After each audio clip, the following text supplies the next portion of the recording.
마리아는 무덤 밖에 서서 울고 있더니 울면서 구부려 무덤 안을 들여다보니 흰 옷 입은 두 천사가 예수의 시체에 뉘었던 곳에 하나는 머리편에 하나는 발편에 앉았더라.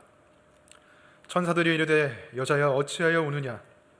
이르되 사람들이 내 주님을 옮겨다가 어디 두었는지 내가 알지 못함이니이다.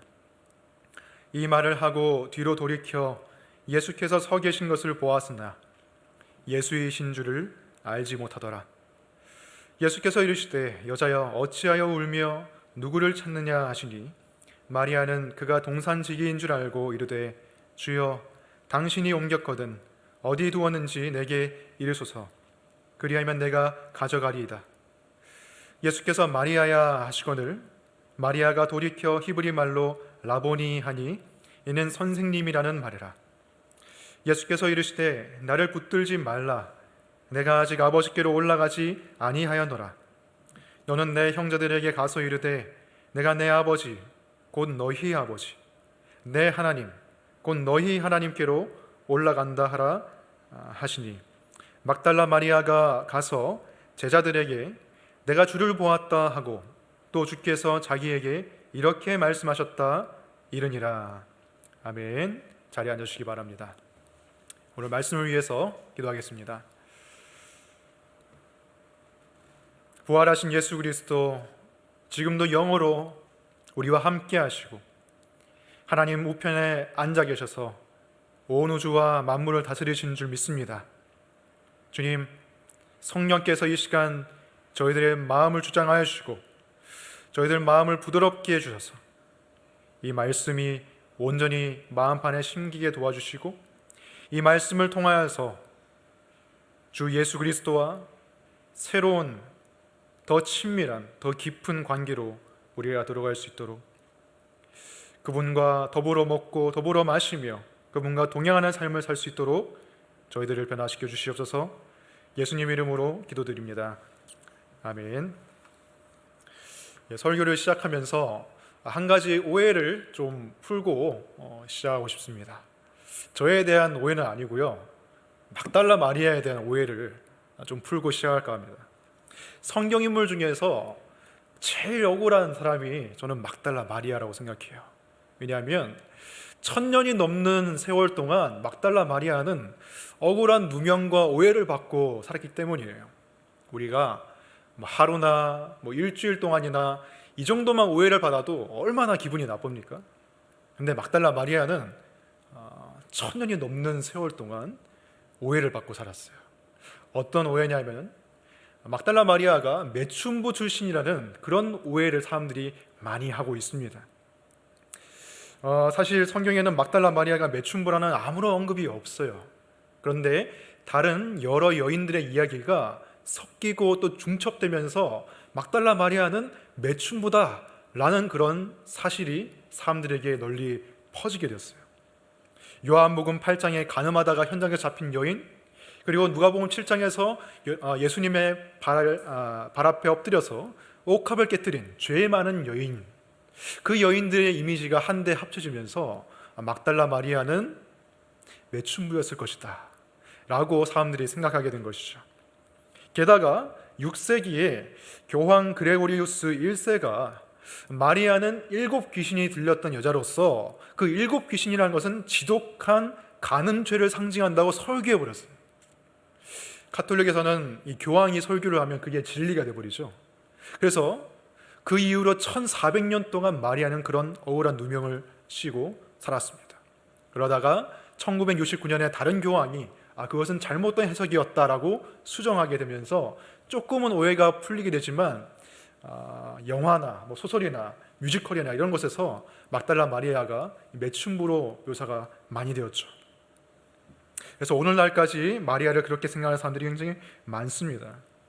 하지만 우리가 성경을 통해서 알 수 있는 사실은 막달라 마리아는 그냥 7 귀신이 들렸다가 예수님께 치유받은 여인이고, 그리고 그 이후로 예수님을 따라다니면서 물심양면으로 섬긴, 예수님을 향한 존경과 헌신과 충성을 가지고 있는 그런 여인이라는 사실밖에는 우리가 다른 사실을 알 수가 없어요.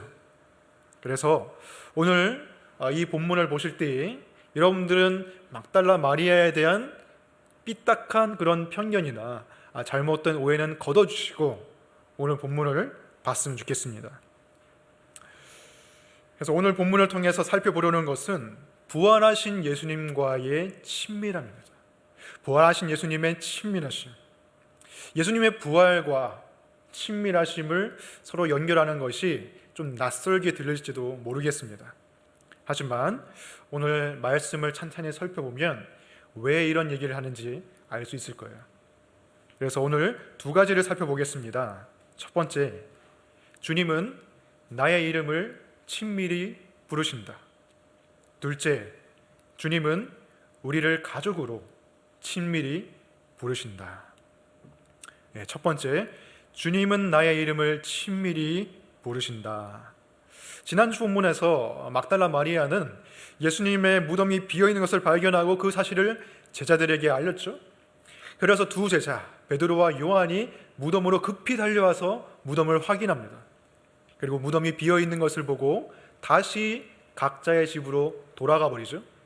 하지만 막달라 마리아는 그 무덤 곁에 남아 있었어요.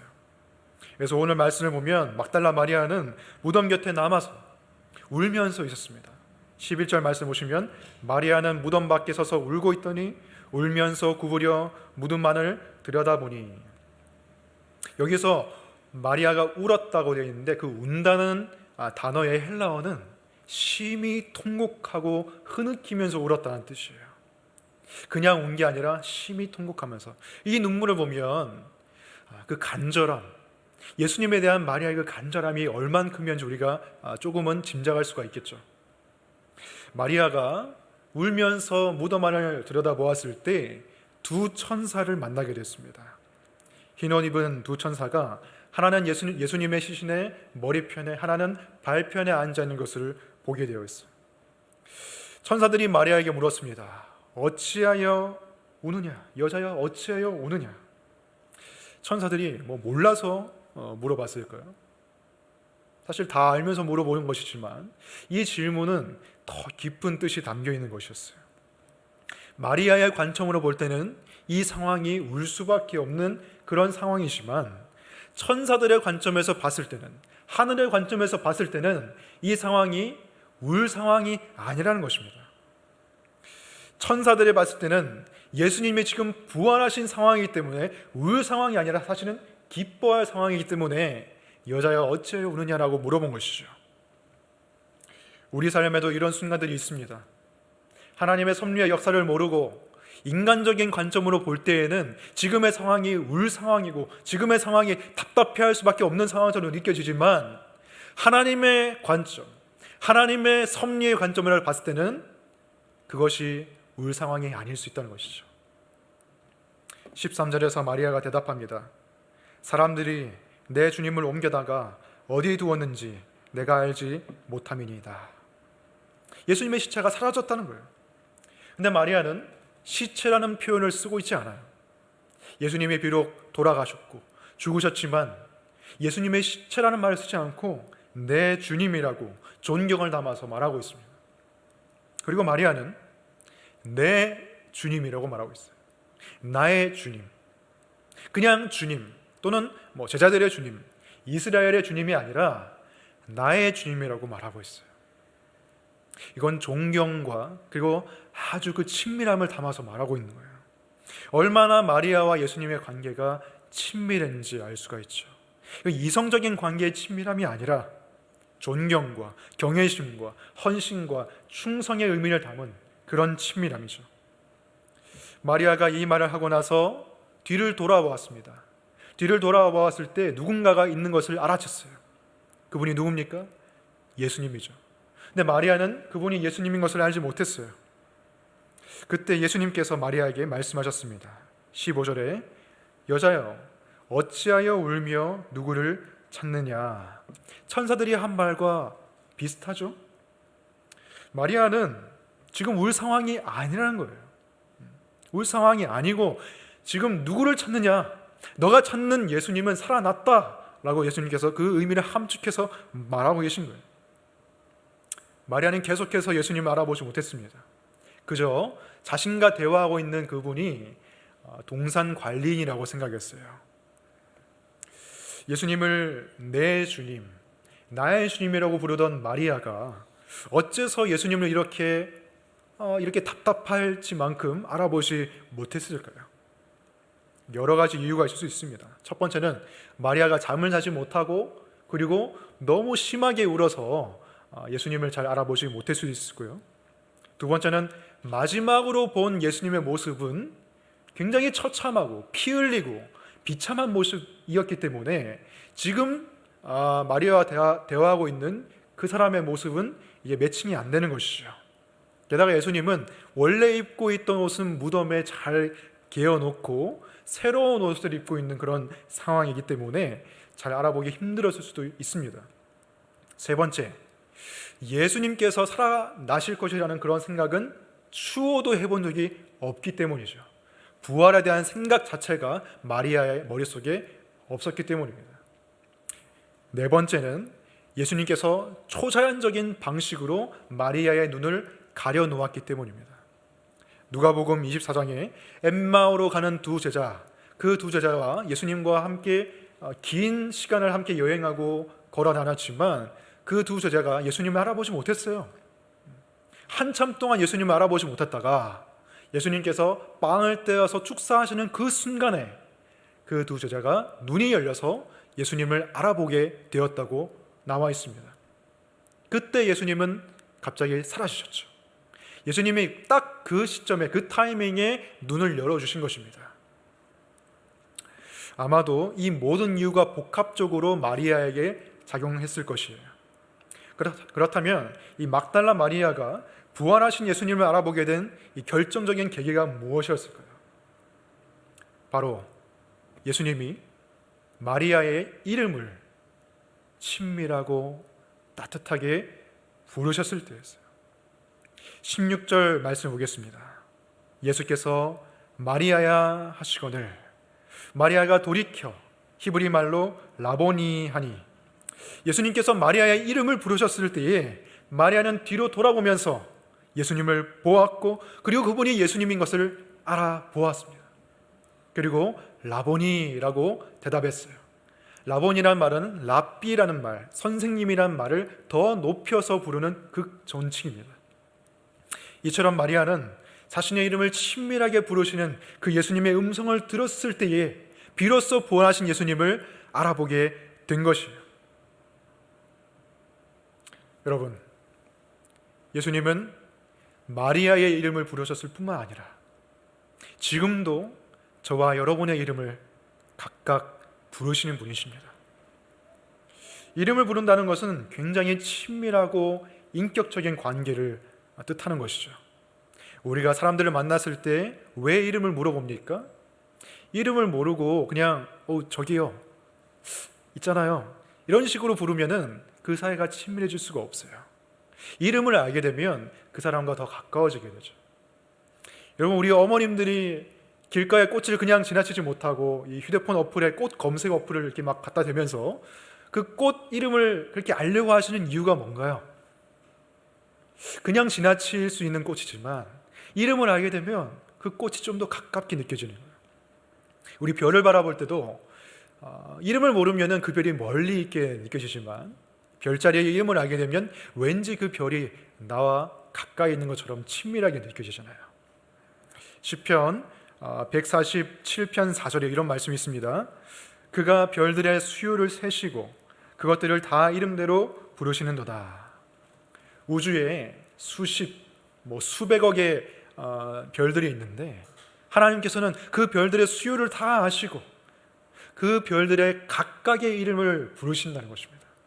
생명이 없는 그 별들의 이름도 하나님께서 각각 부르신다면 하나님의 자녀가 된 우리의 이름은 하나님이 당연히 아시겠죠. 당연히 하나님께서 우리의 이름을 아시고 부르시겠죠. 요한복음 10장 3절에서 예수님께서 이렇게 말씀하셨습니다. 문지기는 그를 위하여 문을 열고 양은 그의 음성을 듣나니 그가 자기 양의 이름을 각각 불러 인도하여 내느니라. 선한 목자이신 예수님은 양들의 이름을 각각 아시고 불러 인도하십니다. 선한 목자이신 예수님께서는 우리의 이름을 친밀하게 부르시고 그 친밀하심으로 우리를 인도하시고 초대하시는 분이세요. 오래전에 나온 드라마인데 보셨는지 모르겠지만 하얀 거탑이라는 드라마가 있습니다. 아주 유명한 드라마죠. OST가 유명하잖아요. 딴딴 따다단 하면서 굉장히 유명한 드라마인데 그 드라마의 주인공이 장준혁이라는 외과 의사입니다. 이 장준혁이라는 인물이 외과 과장이라는 그 타이틀, 우리나라 제일 가는 그 대학병원에서 외과 과장이라는 타이틀을 얻기 위해서 정말 수단과 방법을 가리지 않고 전력 투구하면서 달려가요. 그러면서 인간관계도 다 망가지고 몸도 망가지게 돼요. 그 직함을 얻기 위해서 말이죠. 그 모습이 너무나 안타까워가지고 여자친구가 그 장준혁에게 이렇게 충고하듯이 살살 달래듯이 이렇게 말합니다. 누가 이름을 불러준다는 거 흔한 일 같지만 잘 안 그런다. 자기도 잘 생각해봐. 누가 준혁아 해주는지. 그 사람이 바로 자기를 있는 그대로 봐주는 사람일 거야. 저는 이 대사를 듣고 마치 제 얘기를 하는 것처럼 느껴졌어요. 왜냐하면 점점 제 이름을 불러주는 사람이 줄어들고 있는 거예요. 제 주위에서. 점점 우영아라고 불러주는 사람은 하나 둘씩 사라져가고 저를 그냥 목사님, 김 목사님 이라고 부르는 사람은 점점 많아지는 거예요. 심지어 제 부모님도 김 목사라고 부르시면서 제 이름을 안 불러주시는 거예요. 특별히 요즘에는 저의 이름을 안 부르시고 새아 아버님이라고 부르는 분들이 많이 늘어나고 있습니다. 제 딸 이름이 새아거든요. 물론 그게 제가 기분 나쁘다는 게 아니고 시간이 지날수록 점점 제 직함, 내 이름이 아닌 다른 것으로 내가 불려지고 있는 것을 제가 발견하게 됐어요. 사람들과의 친밀함이 점점 사라지고 있다는 걸 발견했어요.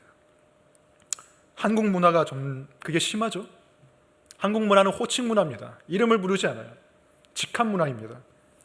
학창 시절에는 이름을 부르는 사람들이 많지만 다 이름을 부르지만 사회로 진출하게 되면 이름을 부르는 일이 점점 줄어들어요. 김대리, 박 부장, 심지어 교회 안에서도 무슨 집사님, 무슨 장로님 이름을 부르는 일이 줄어듭니다. 그래서 가끔 누가 내 이름 뒤에 직함을 떼고 그냥 이름만 부르면은 가끔은 기분이 나빠요. 무례하게 들려요. 근데 한편으로는 마음 안에서는 내 이름 석자만 그냥 따뜻하게 불러주는 그런 사람, 그런 친밀한 관계를 원하고 있습니다.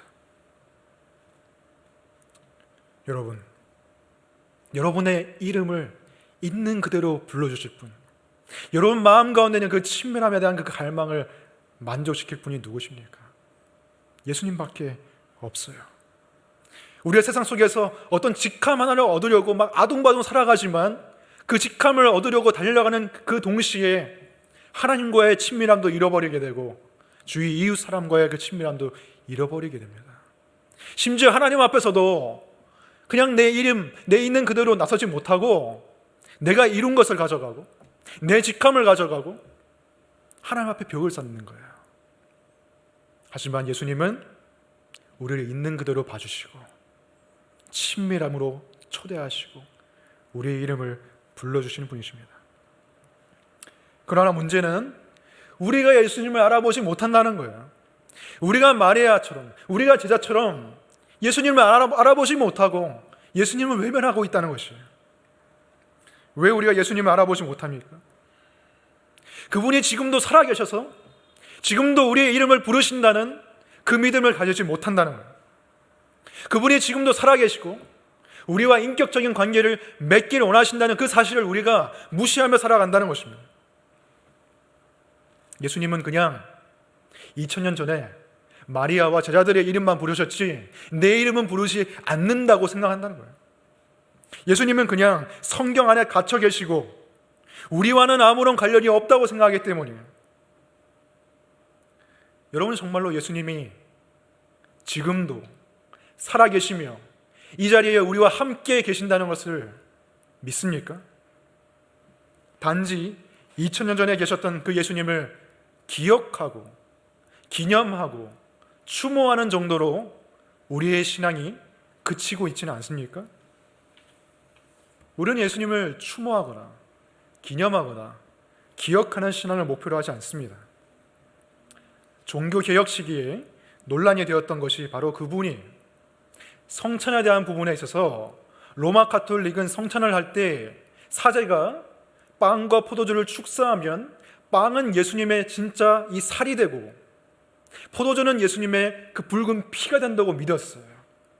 근데 그게 진짜입니까? 비성경적인 가르침이었어요. 미신이었어요.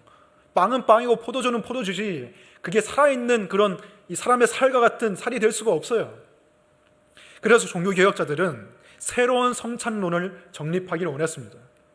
특별히 스위스의 쯔빙글리라는 종교개혁자는 그런 그 화채설, 가톨릭의 화채설은 말이 안 된다. 어떻게 그런 마술적으로 신부가 축사를 하면 빵과 포도주가 그렇게 화학적으로 바뀔 수 있냐? 말이 안 된다. 성찬식은 예수님의 고난과 예수님의 그 죽으심을 기념하는 것이고 기억하는 것이다. 왜? 예수님도 나를 기념하라고 말씀하셨으니까. 아주 좋은 설명이죠.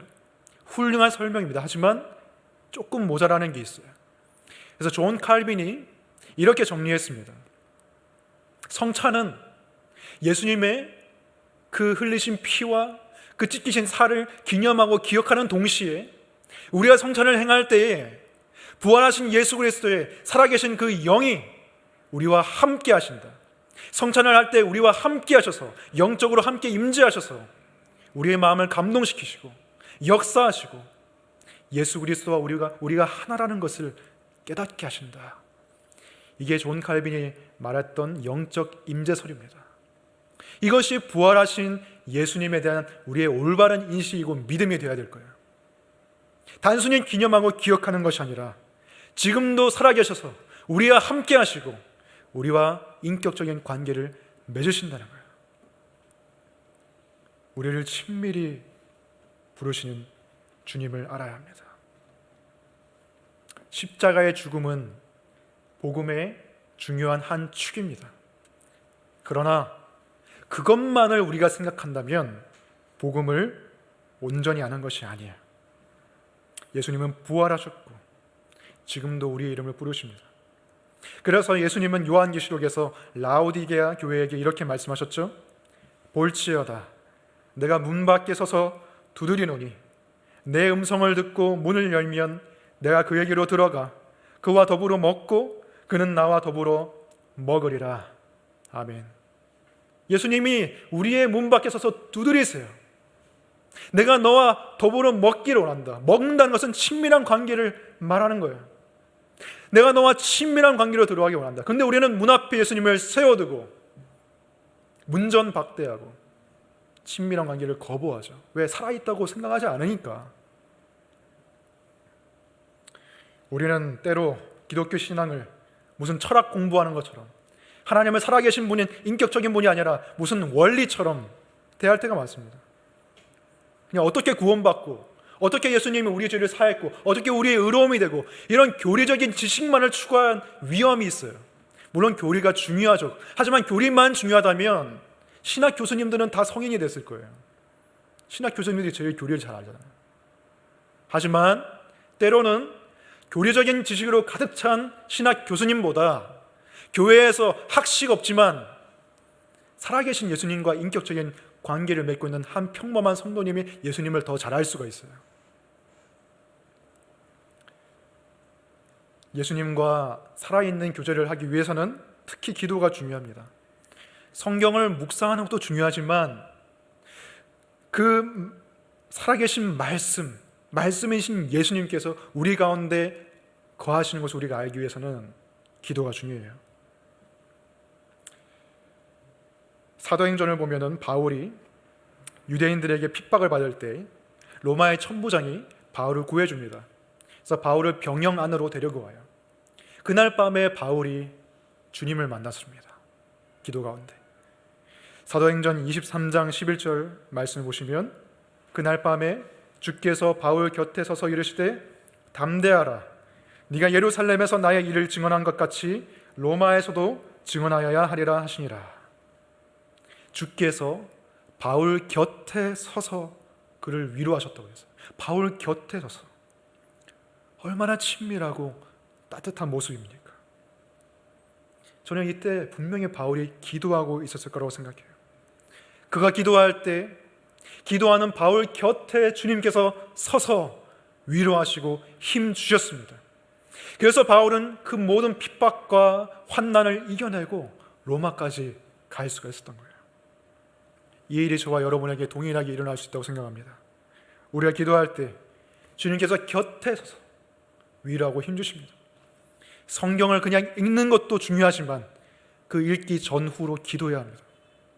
요즘 코로나 때문에 외출도 잘 못하고요, 집안에 있는 시간이 늘어났는데 집안에서 할 수 있는 가장 의미 있는 일 중에 하나가 기도하는 것입니다. 예수님도 골방에서 기도하라고 하셨죠. 교회에 나와서 기도하는 것도 좋지만 자신의 방 안에서 고요하게 주님과 단둘이 친밀한 관계 가운데 찬양하고 기도하는 것, 아무도 의식하지 않고 나의 있는 모습 그대로 하나님께 나아가는 것, 그 시간을 통해서 우리는 회복되고 그 시간을 통해서 우리는 살아계신 예수님을 만나는 것입니다.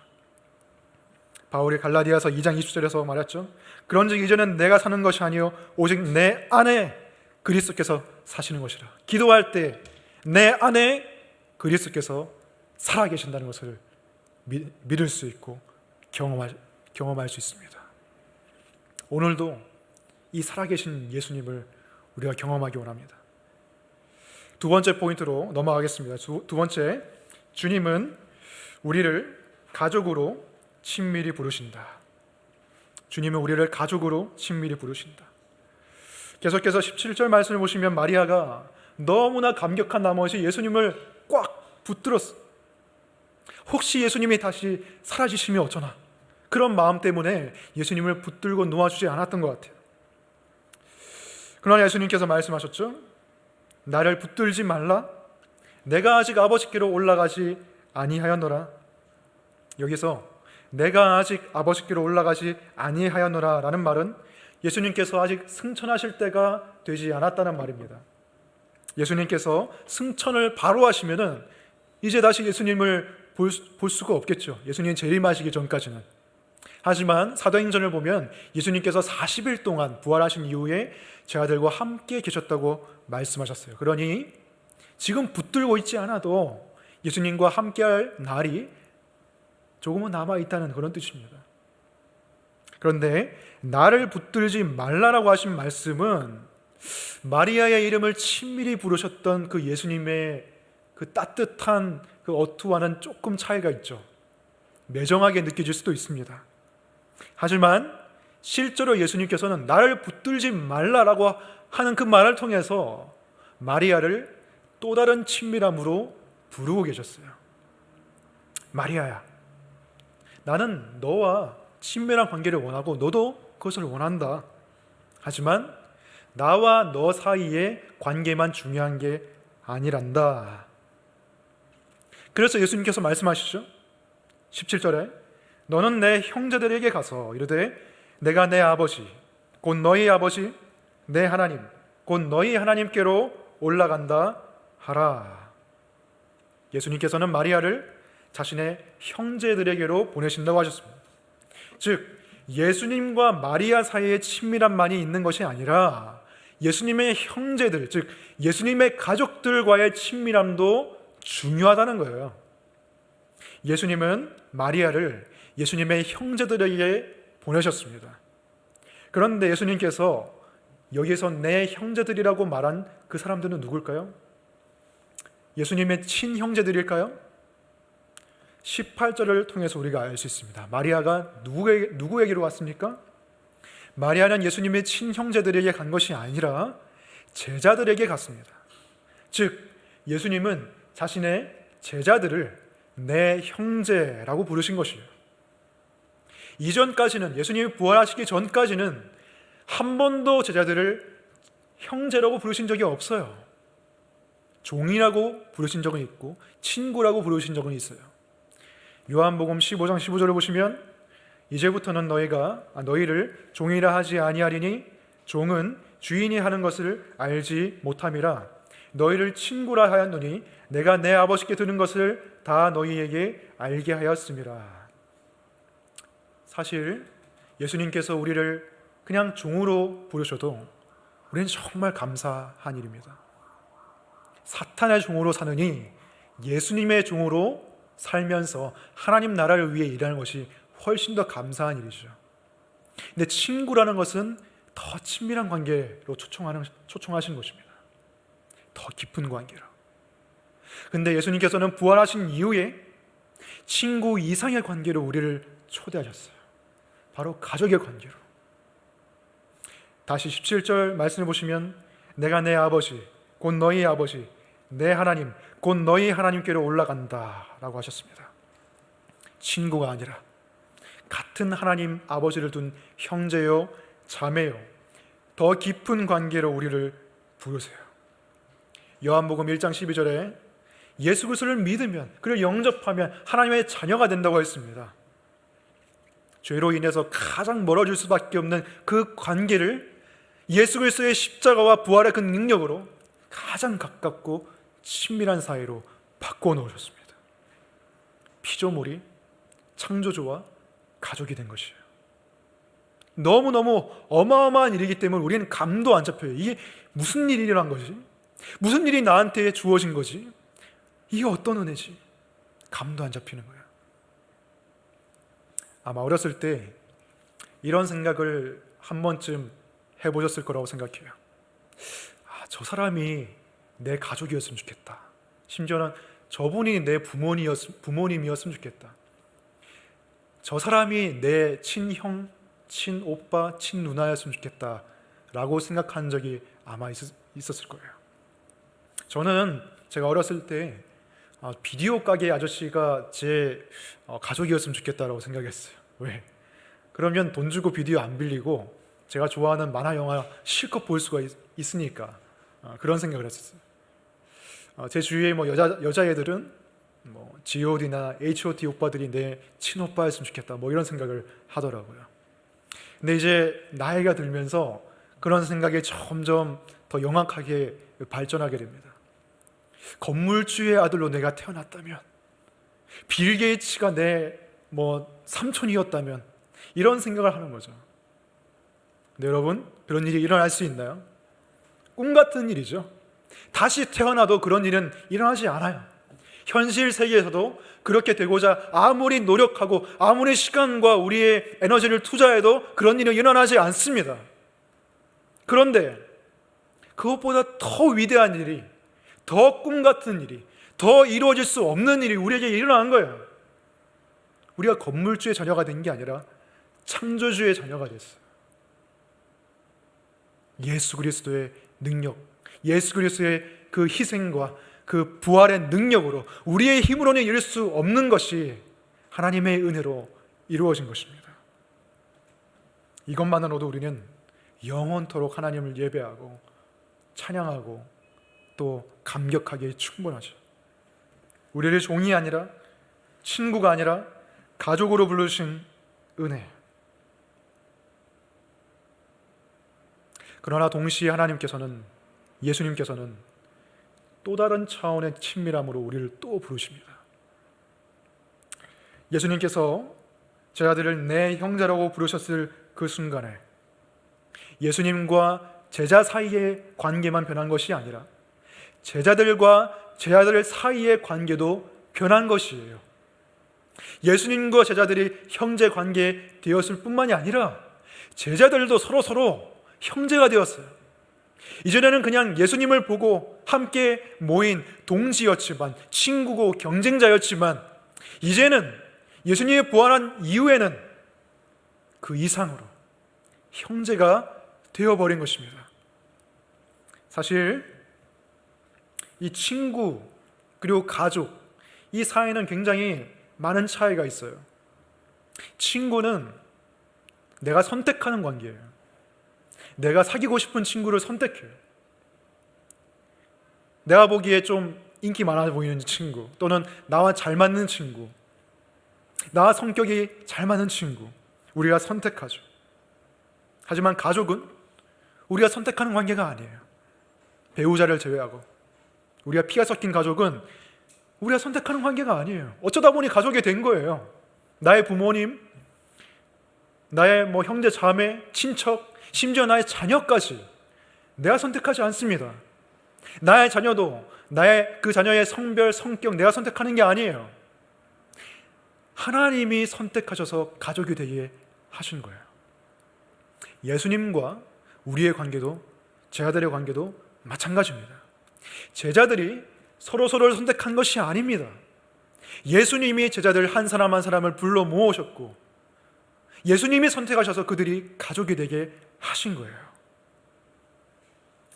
사실 제자들 안에는 예수님이 아니고서는 절대로 친해질 수 없는, 친밀해질 수 없는 그런 관계가 있었어요. 마태는 세리였습니다. 로마 제국의 앞잡이 노릇을 했던 세리였습니다.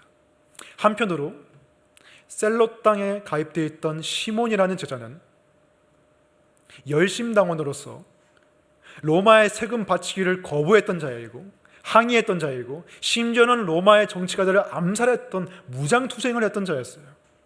이 둘이 어떻게 친해질 수가 있겠어요? 한 사람은 세리고 한 사람은 로마의 무장투쟁을 했던 사람인데.